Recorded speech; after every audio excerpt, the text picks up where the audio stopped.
এখন কতকগুলি প্রশ্ন সেট করা আছে, এটা ভুল কি ঠিক সেটা তোমাদের দেখতে হবে। ঠিক আছে, এটা সত্য মিথ্যা ভুল কিংবা ঠিক সেটা আমাদের একটু দেখব। ওকে, এখন দেখো প্রথম প্রশ্ন, নাইট্রোজেন মৌলটি উদ্ভিদরা সরাসরি গ্রহণ করতে পারে না। এটা একদম সঠিক। পরিবেশের মুক্ত নাইট্রোজেন উদ্ভিদরা কিন্তু সরাসরি গ্রহণ করতে পারে না, এটা সঠিক। অ্যামোনিয়াম সালফেট অত্যাধিক ব্যবহারে জমি আম্লিক হয়, একদম সঠিক। অর্থাৎ সালফেটযুক্ত কোনো সার যদি আমরা ইউজ করি, ammonium zinc sulphate, ammonium sulphate এরা যদি ব্যবহার করি আমরা, তাহলে জমি কিন্তু আম্লিক হয়ে যায়। এই আম্লিক হলে কি হবে, 2-3 বছর পরে আর জমিতে ফসল হয় না, জমি বন্ধা হয়ে যায়। শুধু তাই নয়, এই সালফেটযুক্ত কোনো মানে দানাশস্য বা উদ্ভিদ খাবার হিসেবে যদি আমরা গ্রহণ করি, তাহলে কিন্তু এর ফল কিন্তু মারাত্মক হতে পারে। এর জন্য অনেক সংস্থা আছে যারা এই সালফেটযুক্ত খাবারকে ব্যান করে বা বিষাক্ত বলে ঘোষণা করে। তার মানে অ্যামোনিয়াম সালফেট সার হিসেবে ব্যবহার করা হয় এবং জমি আম্লিক করে দেয়, এটা সঠিক। একটানা শব্দ দূষণে হৃৎপিণ্ডের গোলযোগ দেখা দেয়, এটা কিন্তু সঠিক। অর্থাৎ শব্দ দূষণে হৃৎপিণ্ডে অনিয়মিতভাবে স্পন্দিত হতে থাকে। ইউভি রশ্মি, এই বানানটা একটু ভুল আছে, এক প্রকার টেরাটোজেন রশ্মি। দেখো টেরাটোজেন কি, দেখো টেরাটোজেন হলো এমন কিছু পদার্থ যা বংশগত বিকলাঙ্গতা সৃষ্টি করে। আবার কি বললাম, টেরাটোজেন হলো এমন পদার্থ যা বাচ্চার জন্মগত বিকলাঙ্গতা সৃষ্টি করে।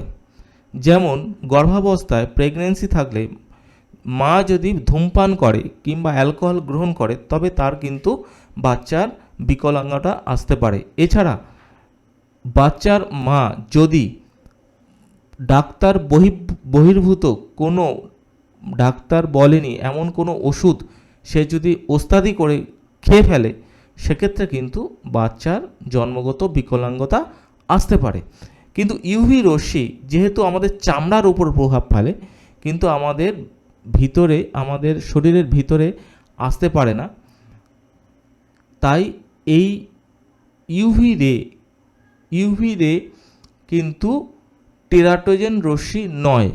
অর্থাৎ এই ইউভি রশ্মি ক্যান্সার সৃষ্টি করতে হবে গায়ের চামড়ায়, কিন্তু শরীরের ভিতরে ঢুকে তার বংশগত প্রজন্মকে নষ্ট করে দেবে এরকমটা নয়। এর জন্য এটা কিন্তু নো হবে, অর্থাৎ ইউভি রশ্মি টেরাটোজেন রশ্মি নয়।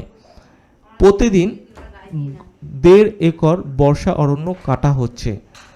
1.5 একর, প্রত্যেক দিন নয়, এটা সেকেন্ডে দেখবে, এটা কিন্তু আরও বেশি। অর্থাৎ প্রতিদিন 1.5 একরের বেশি অরণ্য কাটা হচ্ছে, অর্থাৎ 1.5 একর প্রত্যেক দিন, 1.5 একরের বেশি।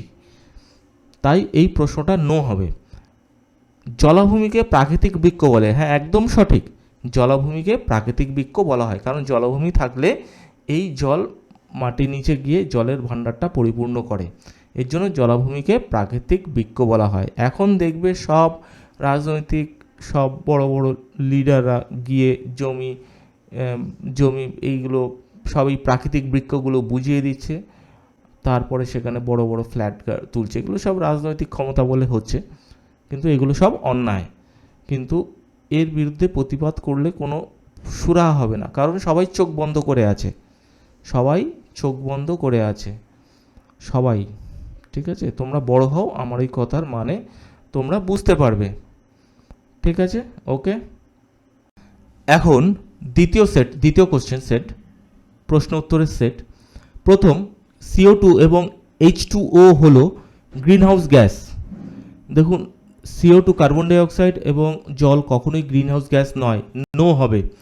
তামাক চিবোলে ক্যান্সার হয় মুখ ও ঠোঁটে, ইয়েস, তামাক চিবোলে মুখে এবং ঠোঁটে ক্যান্সার হয়। দমকল কর্মীদের হওয়ার সম্ভাবনা থাকে ব্রঙ্কাইটিস। হাঁপানির প্রধান কারণ হলো ধোঁয়া এবং ধূলিকণা, হ্যাঁ ইয়েস। দমকল কর্মীদের যে ব্রঙ্কাইটিস, হাঁপানি হয়, যে হচ্ছে যে ফুসফুসজনিত রোগগুলো হয়, তার প্রধান কারণ হচ্ছে ধোঁয়া এবং ধূলিকণা। কারণ এনারা কিন্তু ওই ধোঁয়ায় যে কাজ করে, সেই ধোঁয়ার জন্যই তাদের প্রফেশনটাই হলো তাদের এই বুকের বিভিন্ন রোগের, অর্থাৎ ফুসফুসের বিভিন্ন রোগের কারণ। ইয়েস, কোষ্ঠকাঠিন্য চিকিৎসায় লাগে ইসবগুলো, একদম সঠিক। ইসব কোষ্ঠকাঠিন্য বা পায়খানা আটকে গেলে, কষে গেলে ইসবগুল দিতে হয়, ইসবগুলের ভুষে দিতে হয়। ইয়েস, জলাভূমিকে প্রাকৃতিক বৃক্ষ বলে, এটা আগে বলেছি, রিপিট হয়ে গেছে। জলাভূমিকে কিন্তু প্রাকৃতিক বৃক্ষ বলে। ইয়েস, ভারতবর্ষ অতি বৈচিত্র্যশালী দেশ। ইয়েস, ভারতবর্ষে বিভিন্ন ধরনের বৈচিত্র্যপূর্ণ জীব দেখা যায়, বিভিন্ন প্রজাতির জীব দেখা যায়। ইয়েস, ঠিক আছে। এখন আমাদের শেষ কোশ্চেন সেট। পৃথিবীতে অতি বৈচিত্র্যশালী দেশের সংখ্যা 12টি। এটা কিন্তু সঠিক। অতি বৈচিত্র্যশালী দেশের সংখ্যা 12টি, এই কথাটি সঠিক। ডিডিটি বায়োলজিক্যাল ম্যাগনিফিকেশন বা জৈব বিবর্ধন ঘটায়, এটা একদম সঠিক। বায়োলজিক্যাল ম্যাগনিফিকেশন কি একটু বলে রাখি, যখন কোনো বাস্তুতন্ত্রের প্রত্যেকটা স্তরে যখন কোনো বিষাক্ত পদার্থ বা জৈব অভঙ্গুর বা বিষাক্ত পদার্থ, কোনো অভঙ্গুর কোনো পদার্থ যখন প্রবেশ করে এবং প্রত্যেক স্তরে তার ঘনত্ব বেড়ে যায় বা পরিমাণ বেড়ে যায়, তখন সেটা হবে কিন্তু বায়োলজিক্যাল ম্যাগনিফিকেশান। যেমন ডিডিটি কি হয়, ডিডিটি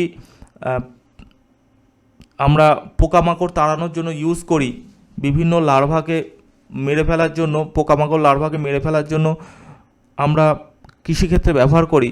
ওইগুলো কিন্তু কি হয়, ওইগুলো সব গাছে বিভিন্ন পতঙ্গদের দেহে থাকে, তারপরে ব্যাঙ ওইগুলোকে গ্রহণ করে, ব্যাঙকে সাপ গ্রহণ করে, আবার ব্যাঙকে যে বক, সাদা বক দেখবে থাকে, তারা গ্রহণ করে, এবং যখনই ওদের শরীরে চলে যায় ওই খাদ্য সম্পর্কে ডিডিটিগুলো তাদের শরীরের মধ্যে ঢুকে পড়ে, এবং প্রত্যেকটা স্তরে, প্রত্যেকটা খাদ্য স্তরে বা প্রত্যেকটা প্রথম শ্রেণীর খাদক, দ্বিতীয় শ্রেণীর খাদক, তৃতীয় শ্রেণীর খাদক, প্রত্যেক খাদক স্তরে এদের পরিমাণ কিন্তু বেড়ে যায়, এবং একটা সময় এরা ভয়াবহ রূপ ধারণ করে, এবং এদের ব্যবহারের মূল ক্ষতি হচ্ছে পাখিদের ডিম সুগঠিত হয় না, যার ফলে ওদের বংশবিস্তার কমে যায়, দেখবে পাখির সংখ্যা কমে যায়, যেটা আমাদের জন্য হয়, যেটা আমরা প্রয়োগ করি ডিডিটি দিয়ে। ডিডিটি কেন দেই আমরা? ওই পোকামাকড়কে কিংবা তার লার্ভাকে দূর করার জন্য বা মেরে ফেলার জন্য। এটাই হয়ে যায় কাল, এবং এটাই কিন্তু ওই পাখিদের ডিমকে সুগঠিত হতে দেয় না, এবং তাদের বাচ্চাও হয় না, ফলে পাখিদের সংখ্যা কমে যাচ্ছে, যার ফলে কিন্তু আমাদের অবস্থা খারাপ, এটা মনে রাখো। আর এই পুরো পদ্ধতিটাই হচ্ছে বায়োলজিক্যাল ম্যাগনিফিকেশন বা জৈব বিবর্ধন, এটাই হচ্ছে ডিডিটি ঘটায়। জিয়ারডিয়াসিস মাটি দূষণের ফলে সৃষ্ট একটি রোগ। দেখো, জিয়ারডিয়াসিস হলো জল দূষণের ফলে, অর্থাৎ জল দূষণের ফলে ডায়রিয়া, কলেরা হয়, ঠিক তেমনি জিয়ারডিয়াসিস জল দূষণের ফলে হয়, কিন্তু কখনোই মাটি দূষণের ফলে সৃষ্টি হয় না, এটা কিন্তু নো। করবেট ন্যাশনাল পার্ক ভারতের প্রথম ন্যাশনাল পার্ক, এটা কিন্তু সঠিক। প্রথম ন্যাশনাল পার্ক হচ্ছে করবেট। আর অতি ব্যবহারের ফলে লাল চন্দন গাছটির অস্তিত্ব আজ বিপন্ন। ইয়েস, দেখবে এই চন্দন গাছ নিয়ে একটা সিনেমা আছে, পুষ্পা ঝুঁকেগা নেহি, ঠিক আছে। এই গাছটির প্রচুর টাকা দাম এবং লাইসেন্স নিয়ে চাষ করতে হয়।